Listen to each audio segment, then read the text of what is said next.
जागृत व्हा देशाला वाचवण्यासाठी भारतीय संविधानासाठी प्रामाणिकपणे काम करणाऱ्या उमेदवारांचा प्रचंड बहुमताने विजय करा तर देश वाचेल.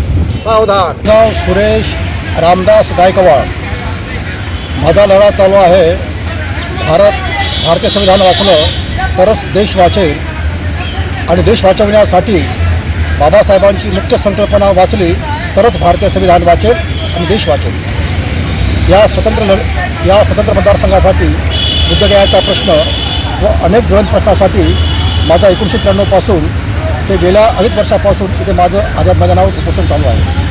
मीडियाच्या वतीने ऐकायला येते की लोकशाही घराणेशाही व हुकुमशाहीने या देशाला घेरले अशा प्रकारे मीडियाच्या वतीने दिसून येत आहे. तेव्हा या देशातील जनतेला मला विनंती करायची आहे, घराणेशाही आणि हुकुमशाहीवर जर नियंत्रण आणायचं असेल तर बाबासाहेब आंबेडकरांच्या प्रत्येक संकल्पना आणि त्यांचा स्वतंत्र मतदारसंघ लागू केला तरच या घराणेशाही आणि हुकुमशाहीवर नियंत्रण येईल आणि या देशामध्ये सुख शांती नांदेल. म्हणून या प्रत्येक मतदारसंघाने हे वरील कायदे जो राजकीय पक्ष लागू करेल अशाच राजकीय पक्षांच्या पाठीशी खंबीरपणे उभे राहून त्यांना निवडून देणं आवश्यक आहे. तरच हे घराणेशाही आणि हुकुमशाही नष्ट होईल असं माझं आव्हान आहे. तर बांधवांनो, सावधान राहा आणि या देशाला वाचवा. आता जर आपण देशाला वाचवलं नाही तर पुढची भावी पिढी आपल्याला कधीच माफ करणार नाही. म्हणून सर्व धर्माच्या लोकांनी कट सगळं बाजूला सारून हे संविधान वाचवण्यासाठी एकत्र येणं काळाची गरज आहे. 2.5 वर्षापासून आझाद मैदानावर आंदोलन करत आहात. कोणत्या शासकीय अधिकाऱ्यांनी तुम्हाला भेट दिली अजूनपर्यंत? संविधानाविषयी तर इथे येऊन मला अजून भेट नाही दिली, परंतु सरकारच्या वतीने आणि विरोधी पक्षाच्या वतीने या ठिकाणी अनेक आंदोलनाला भेट दिली. या भारतीय संविधान हा देशाचा प्रश्न आहे, जगाचा प्रश्न आहे.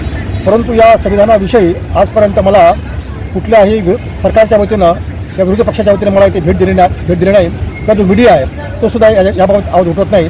त्यामुळे त्यांचा मी जाहीर निषेध करत आहोत. BJPचे नेता अनंतकुमार हेगडे हे म्हणत आहेत की 2024मध्ये येणाऱ्या निवडणुकीमध्ये जर BJP 400च्या पार गेली तर देशाचं संविधान आम्ही बदलू करून. यावर आपली काय प्रतिक्रिया आहे?